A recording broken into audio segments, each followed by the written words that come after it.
This weekend, only at Macy's, it's our lowest prices of spring. How low? Diamond rings, pendants, and earrings, only $399, originally $1,500. Ninja blenders, now $89.99. And $395 men's designer suits, only $99.99. So if you're wondering why you should shop Macy's lowest prices sale, well, the name pretty much says it all. It's our lowest prices for one weekend only. Starts tomorrow at Macy's. Savings off already reduced prices. Exclusions apply. Hey, it's your buddy AJ from the Y-Files. And Hecklefish. Right, and Hecklefish. We just wanted to tell you that if you want to start a podcast, Spotify makes it easy. It'd have to be easy for humans to understand it. Will you stop that? I'm just saying. Spotify for podcasters lets you record and edit podcasts from your computer. I don't have a computer. Do you have a phone? Of course I have a phone. I'm not a savage. Well, with Spotify, you can record podcasts from your phone, too. Spotify makes it easy to distribute your podcast to every platform, and you can even earn money. I do need money. What do you need money for? You kidding? I'm getting killed on Guppy support payments. These 3 ex-wives are expensive. But you don't want to support your kids? What are you, my wife's lawyer now? Never mind. And I don't know if you noticed, but all Y-Files episodes are video, too. And there's a ton of other features, but... we can't be here all day. Will you settle down? I need you to hurry up with this stupid commercial. I got a packed calendar today. I'm sorry about him. Anyway, check out Spotify for podcasters. It's free, no catch, and you could start today. Are we done? We're done, but you need to check your attitude. Excuse me, but I don't have all day to sit here and talk about Spotify. Look, this would go a lot faster if you would just let me get through it without... Paul Bennewitz lived next to a large Air Force base. When he saw colored lights in the sky, he assumed they were experimental aircraft. Then he started picking up strange radio signals that seemed to be an alien language. He took his findings to the Air Force. Publicly, they denied the UFO alien story, but privately, they confirmed Paul's findings. The Air Force even funded his UFO research. He spent several years gathering evidence and reporting it to the authorities. Then, he ended up in a mental institution. Let's find out why.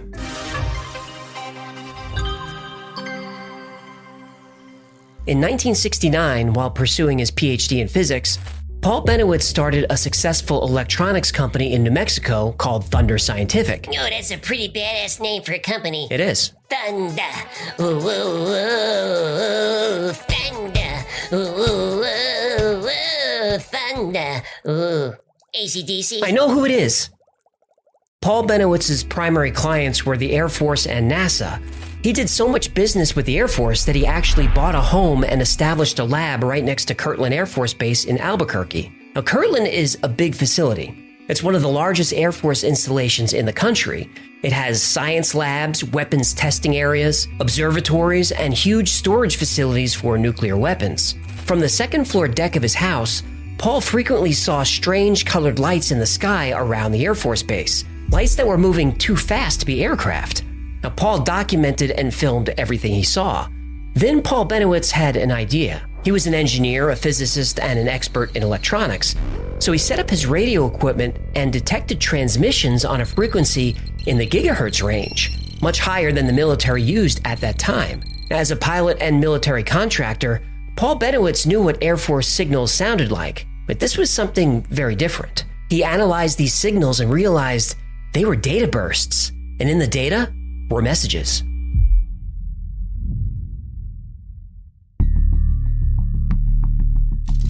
But the Air Force has said time and time again, and this is a quote from Richard Horner, Assistant Secretary of the Air Force for Research and Development. All but a small percentage of these reports of unidentified flying objects have been definitely attributed to natural phenomena that are neither mysterious nor dire, end quote. What about that? I'll answer that, but I'd like to make several points doing it. In 1947, the Air Technical Intelligence Center at Dayton, the top Air Force intelligence men and scientists under contract, sent a secret document to the Commanding General of the Air Force saying that whatever these things were, they were real. In 1948, ATIC, the same group, sent a top secret estimate to the Commanding General. Hoyt Vandenberg said these were interplanetary spaceships.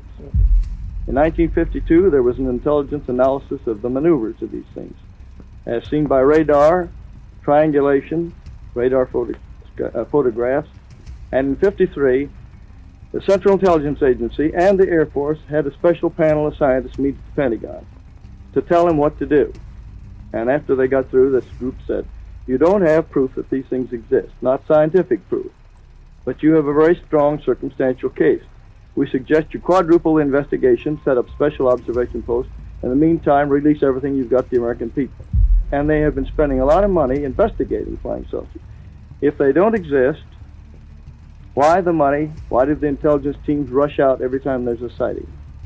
The data burst Paul Bennewitz received had noticeable patterns. Now, Paul couldn't make sense of the data manually, but he did have access to an early home computer. And using an operating system and software he wrote himself, he fed the alien broadcast to the computer. At first, the messages were nonsense. So Paul deployed a very old but effective cryptoanalyst trick: context. He told his program to assume that the messages would have words like ship, base, air, water, and time. That worked. Yeah, but how do you learn to speak alien so you can translate it into English? Good question. You don't. You use the computer to put everything in context. For example, let's say we knew the transmission had something to do with making coffee. You tell the computer the context. You have it look for patterns that coincide with beans, water, sugar, milk, and so on. And once you have the main patterns, you can expand to phrases used less frequently, like grind, brew, and drink. Eventually, you have a pretty good syntax. You don't know what the exact words are, but you do know what they mean. Paul's first translations were almost meaningless, but he kept at it and eventually had a general idea of what the messages were saying. His translation wasn't perfect, but it was good enough to give him an idea of what the aliens wanted and why they were here. Then he did something I'd consider ill-advised. Using the language he decoded, he sent his own message on that same frequency, and shortly after that, he received a reply. This was the first message Paul decoded. Round. Women of Earth are needed. Flexible the next discharges. Our ship. Our women. Do not command the North among us. You have many friends. Water very short. Resist all attempts at alteration. Listen, Orange. Make peace. Sounds peaceful enough, though women of Earth are needed is kind of ominous. Here's the next message. Victory. Our bases obtain supplies from the starship metal. Time is yanked. Message hit star. Using rejuvenation methods got us in trouble. Six Sky we realized tell you all might help you. All your base up belong to us. It does kind of sound like that. And there are lots of these messages. This one is interesting. Take vast portion universe against our aggression. The number of our crashed saucers is 8. Nerve you we realize tell the truth. Jump opposite. Alien forces me no help to you. Metal we come invisible. Keeping change we will not join sides with anyone, but our race is dying on the home planet. Paul Bennewitz now had the first two-way communication with an alien civilization. He suspected that they were not here for good reasons, so he used this communication to try and learn their intentions and hopefully find vulnerabilities. Through many messages back and forth, Paul did learn the aliens' intentions. They weren't good. Paul Bennewitz learned that the aliens' homeworld was dying and there were multiple alien races on Earth. Many of them look like the typical gray alien with large eyes, but there's also a race of Homo sapien aliens that look just like us, but better looking. Valiant Thor! Exactly. Link below. Now at this point, Paul Bennewitz was convinced an invasion was imminent and people had to be warned. He prepared a dossier of his theory and findings and went to the Air Force. Paul was a veteran and trusted military contractor, so he was granted a meeting. Bennewitz was adamant that Americans be warned right away so they could prepare and defend themselves. They thought he was a nutcase, didn't they? Nope. The government took him very seriously. The base commander brought in the Air Force Office of Special Investigation, or OSI, to review Paul's work, and they were impressed. Agent Richard Doty was assigned to Paul's case. Doty visited Paul's house and reviewed all the film, radio equipment, and everything that Paul was using to document and communicate with the aliens. The Air Force agreed to fund Paul's research as long as he delivered his findings directly to them, and he agreed. Paul Bennewitz went to work. With the help of the Air Force, and specifically Agent Richard Doty, Paul was convinced he could gather enough intel to defeat the aliens and save the human race. You believe, in part, that the movies E.T., Close Encounters of the Third Kind, were not entirely just the creative products of some Hollywood director, that maybe there's more to that. Why don't you explain? They were carefully guided by representatives from MJ12, who is this organization that is in charge of the cover-up, in order to get us ready for the release of the information that there are indeed aliens. And in both those movies, they used small little creatures and in order to get us ready for this release of information. So to prepare us that the idea of benevolent aliens from outer space are going to help us out. Unfortunately, they're not so benevolent. So they made probably one of the most disastrous mistakes when E.T. was put out. At that time was before we discovered what I call the double cross or the grand deception. And they were trying to get us used to the benevolent little creatures, but that isn't the case. In the late 1970s and early 80s, Bill Moore was a rising star in the UFO community. In 1980, he released a book called The Roswell Incident. Until Moore came along, nobody really knew much about Roswell or cared about it. But Moore's book would bring Roswell back into the public eye. And almost all the details we know about the Roswell UFO crash come from his book. When Bill Moore asked Paul Bennewitz if they could meet, of course Paul said yes. The two men became friends and met every few months for the next year. And during that year, Paul complained that he sent a tremendous amount of data to the Air Force every week and nothing was coming of it. And then in 1981, Bill Moore gave Paul Bennewitz a secret government file called Project Aquarius, dated a year earlier. When Paul read the document, he couldn't believe it. The 7602 Air Force Intelligence Group was analyzing all of Paul's data, but never told him. This was proof that the Air Force was taking him seriously. But why lie to him about it?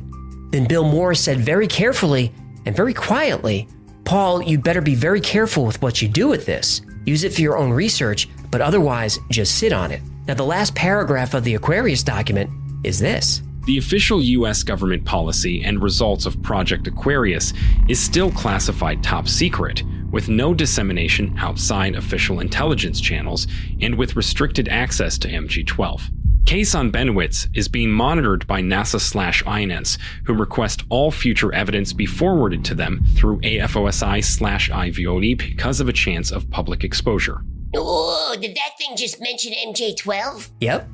Bill Moore and Paul Bennewitz had no idea what this was. This was the first time Majestic 12 appeared in a document. And if you want a full episode on Majestic 12, email me or let me know in the comments. But in short, Majestic 12 is a group of 12 people who control the flow of information, all the information about UFOs. Every sighting, investigation, and even the slightest mention of a UFO, Majestic 12 is notified, and only Majestic 12 could decide how to proceed. Now, Paul, being a pilot, started doing flyovers of where he thought the underground base was, Archuleta Mesa near Dulce, New Mexico. He took pictures of domes, vents going underground, and saw huge towers, and he put all the photos in his reports. And this would continue for several years, but then something scary happened. In monitoring the alien transmissions, it appeared that there was a relationship or agreement between the aliens and the United States government, but that relationship broke down.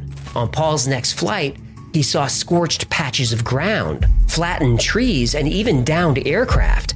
It was as if a battle had taken place over Dulce. Now, if America was to win a war with the aliens, it would need a new weapon and a strategy. Fortunately, Paul Bennewitz had both.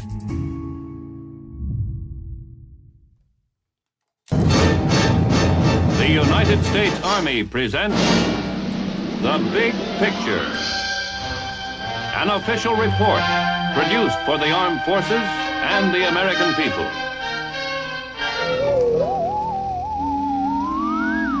Fantasy? Not at all. What you see on the screen at this moment, and will see in greater detail a bit later in this film, is a glimpse of the United States Army in the years that lie just ahead of us. This is a report on the Army's effort to prepare for the challenges of that future. It is a report on the Army's effort to achieve a sharper sword and stronger shield with which it can do its assigned part in preserving the peace, or if necessary, defending the nation and the free world against whatever enemy might rise against it. Using the huge amounts of information he intercepted from the alien transmissions, Paul Bennewitz created a document called Project Beta. Project Beta included the alien takeover plan, and a strategy to defeat them, and a weapon we can use against them. He even built a working prototype of this energy weapon. Project Beta said that the aliens have abducted, conservatively, 300,000 Americans, and they've all been implanted with devices and returned to the general population. And these implants turned every human into a walking camera and microphone. And the implants could be used to create false memories, seize control of the mind, or even switch the brain off altogether. And experiments were being done in the base under Dulce. Horrific genetic experiments like splicing alien DNA with humans. And Paul Bennewitz sent Project Beta to his senators and other elected officials, even to the President of the United States. The only reply he got was a standard form letter that said Project Blue Book has been closed and the Air Force no longer investigates UFOs. Paul knew this was a lie. He had the Project Aquarius document that proved it. The only thing that made sense was that the government was compromised. It could be that senior military officials, politicians, and even the president himself could have been implanted. And over the next couple of years, Paul Bennewitz became more and more frustrated and paranoid. When Bill Moore and Richard Doty paid him a visit to check on his mental state, it wasn't good. Paul kept knives and guns all over the house. He insisted that he was being watched and followed all the time. He lost so much weight that he looked ill, and he was smoking a full pack of cigarettes every hour. He said the aliens were coming into his house at night, injecting him with something that made him drive out into the desert. Then he'd be back home with no recollection of what happened. Both Bill Moore and Richard Doty said they saw needle marks on his arm. By now, Bill Moore, Richard Doty, and all Paul's friends were telling him to stop, to leave it alone. Paul's family begged him to stop. They wanted him to destroy all the equipment and go back to focusing on his business. But Paul wouldn't do it. His research was too important. Paul's mental health continued to decline. He didn't trust anyone around him. He thought his wife had an alien implant. His children had to take over his business. He became so paranoid that one day he barricaded himself in his house and covered every door and window with sandbags. His family had seen enough. They committed Paul to a psychiatric facility. And after multiple hospitalizations, Paul Bennewitz died in 2003 at the age of 75. He spent the last 25 years of his life paranoid, obsessed, and in mental agony because he could not get anyone to believe what he knew about the aliens. Even with all the evidence, it literally drove him insane. But what's really sad is none of it was necessary, because the entire story about the aliens, the secret base, the transmissions, the genetic experiments, the abductions, the plot to take over the world, all of it was a lie. It was all a made-up story fed to him by Richard Doty and the United States government. Oh, you gotta be freaking kidding me. The Air Force Office of Special Investigation, or OSI, has a couple of purposes. One of those is counterintelligence. A common technique of counterintelligence is disinformation. When Paul Bennewitz intercepted signals from Kirtland Air Base, he didn't really think they were aliens, not at first. He was concerned that if he could detect transmissions from the base, then anyone could, including Soviet spies.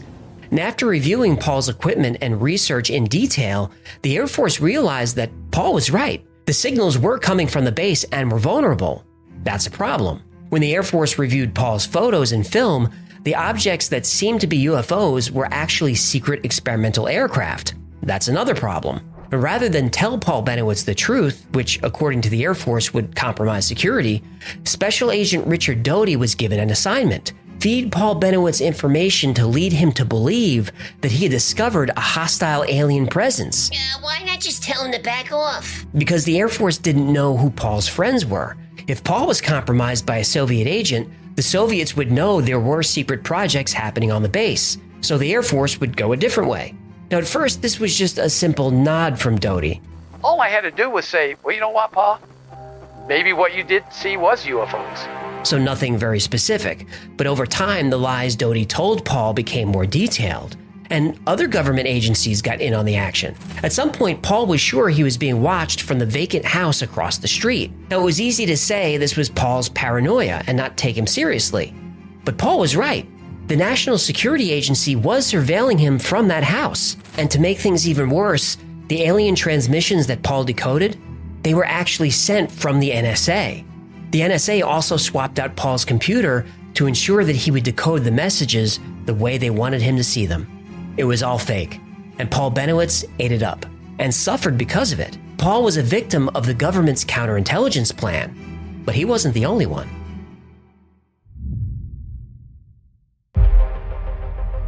Look, we've established in history and documents through the Freedom of Information Act, the CIA and the military complex as a whole has really aimed to essentially mislead the public when it comes to UFOs. Tell them something that necessarily is not the truth. We've seen it time and time again through the decades, over and over and over. When author Bill Moore's celebrity within the UFO community was at its peak, he was contacted by someone in government intelligence. We now know that was Richard Doty. Doty offered Bill Moore a deal.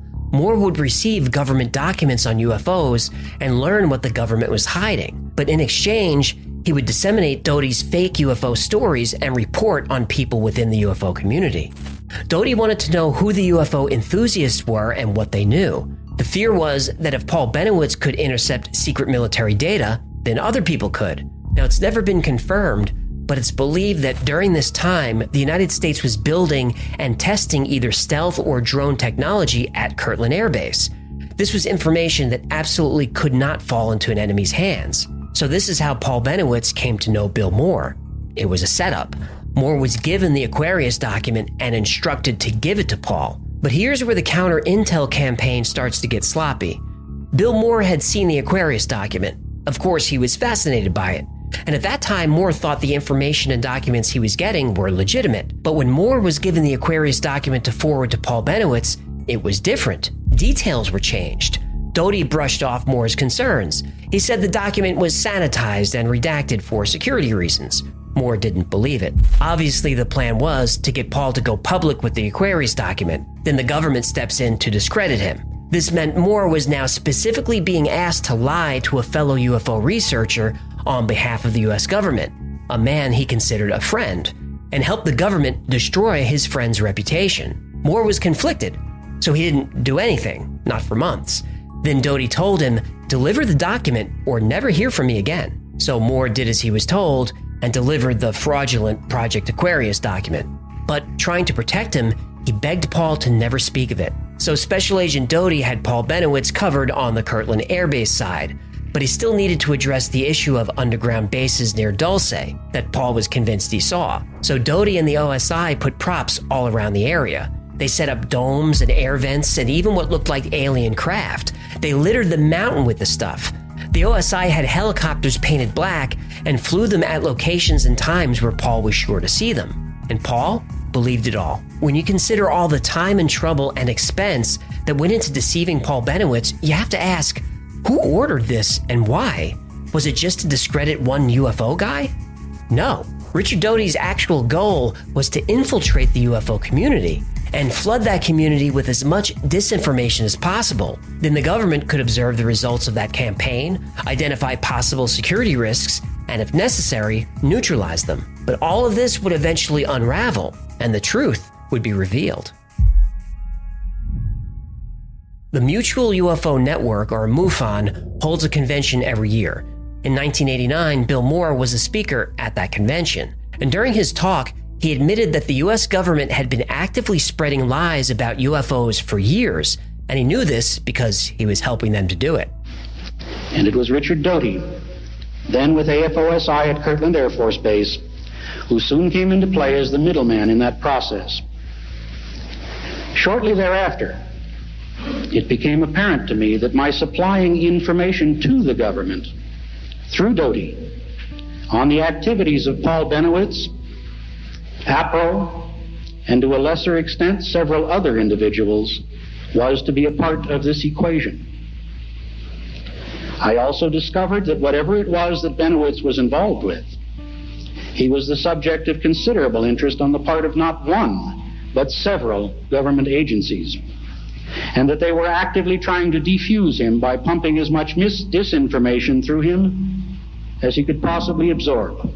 He was practically booed off the stage. Frankly, I'm a little ashamed of some people in this audience, regardless of what you believe, what you hear, or not. It was really hard for these people to learn that everything they believed regarding UFOs was a lie, and this confession ended Bill Moore's career in UFO research. Bill Moore said that he was one of several high-profile UFO personalities who had made deals with Doty, though he never revealed the names. He also said Doty was feeding disinformation to tabloids like the National Enquirer and to journalists like Linda Moulton Howe. The disinformation campaign developed by the Air Force OSI and executed by Agent Richard Doty was a success. There were now so many wild stories circulating about UFOs that it was impossible for actual earnest research to cut through the noise. Another goal of the campaign was to marginalize believers, make it so mainstream scientists and politicians and reporters would never publicly admit to believing in UFOs. The stories were too crazy. The only people publicly discussing UFOs were what you'd call fringe conspiracy nuts. This is exactly what the government wanted. But here's the thing. The key to a successful disinformation campaign is staying as close to the truth as possible. So of all the crazy UFO information that Richard Doty spread, how much of it is true? Well, according to Richard Doty himself, almost all of it.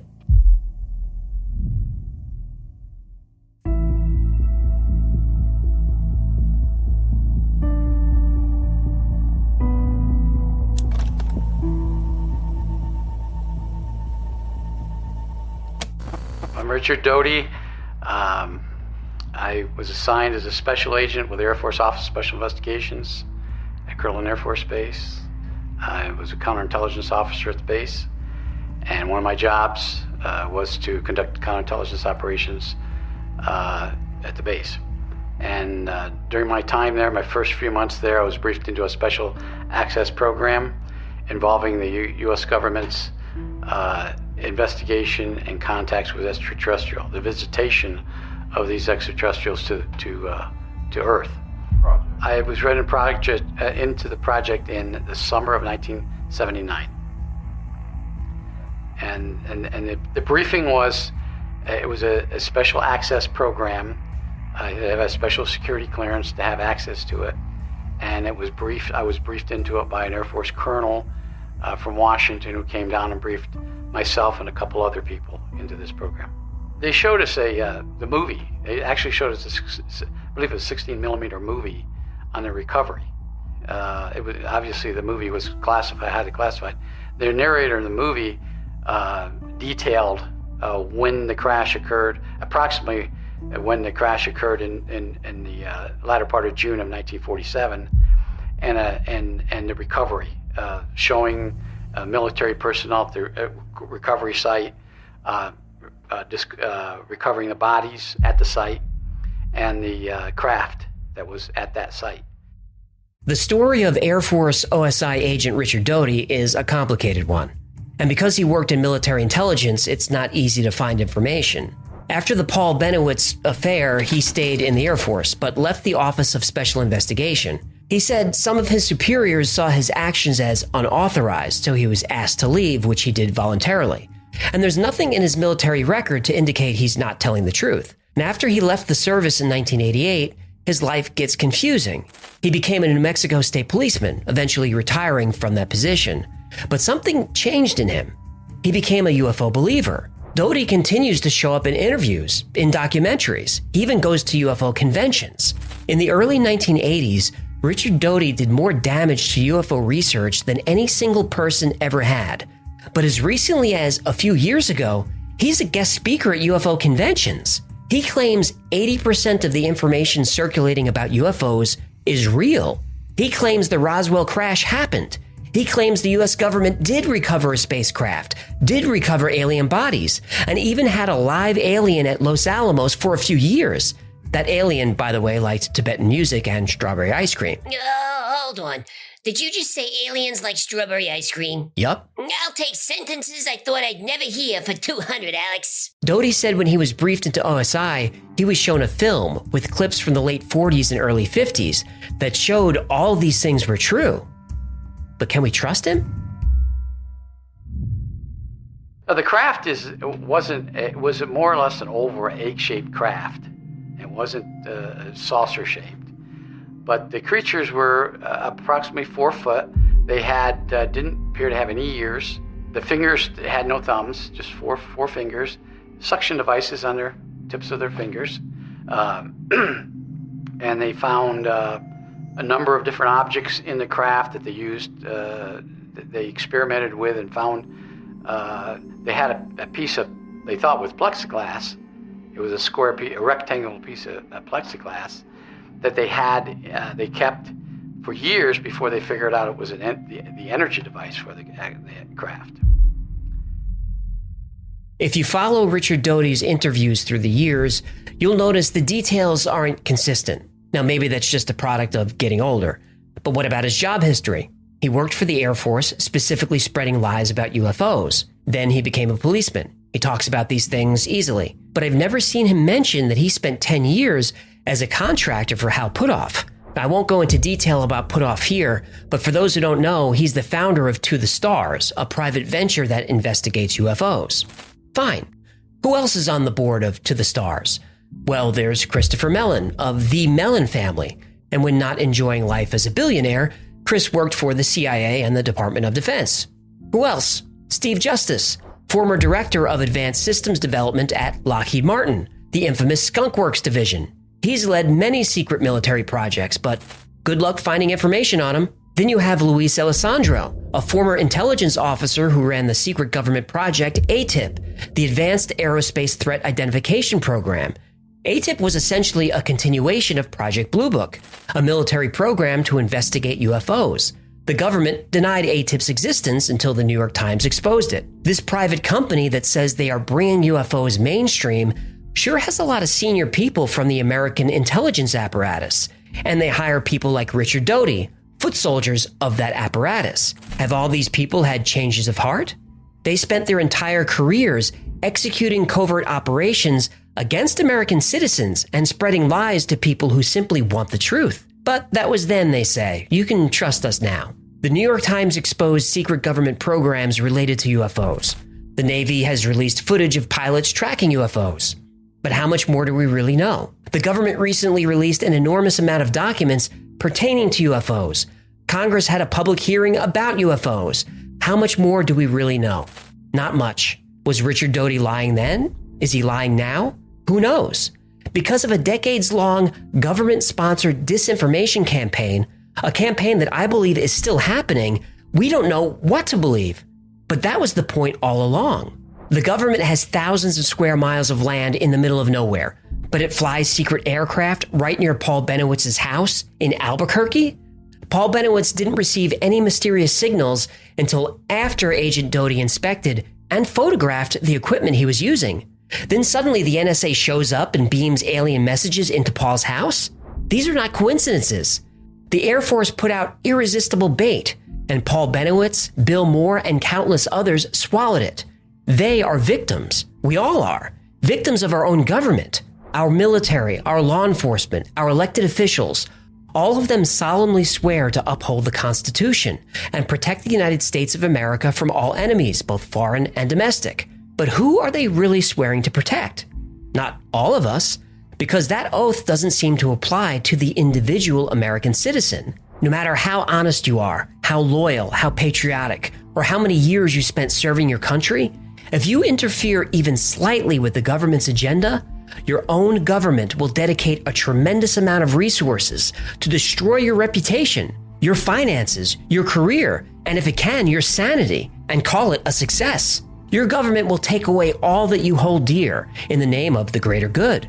How many lives have been sacrificed at the holy altar of protecting national security? How many victims? Isn't it time we demanded an answer? Well, don't do it, because otherwise the next victim is you. Thank you so much for hanging out with me today. My name is AJ, that's Hecklefish. This has been the Y-Files. If you had fun or learned anything, do me a favor and like, subscribe, comment, and share. I know it's annoying to ask, but that stuff actually really helps. And special thanks to our Patreon members who make this channel possible. I couldn't do it without you. And if you'd like to support the Y-Files, consider becoming a Patreon member. It's cheap and you get lots of perks. Or buy something from the Y-Files store. Links below. That's going to do it. Until next time, be safe, be kind, and know that you are appreciated.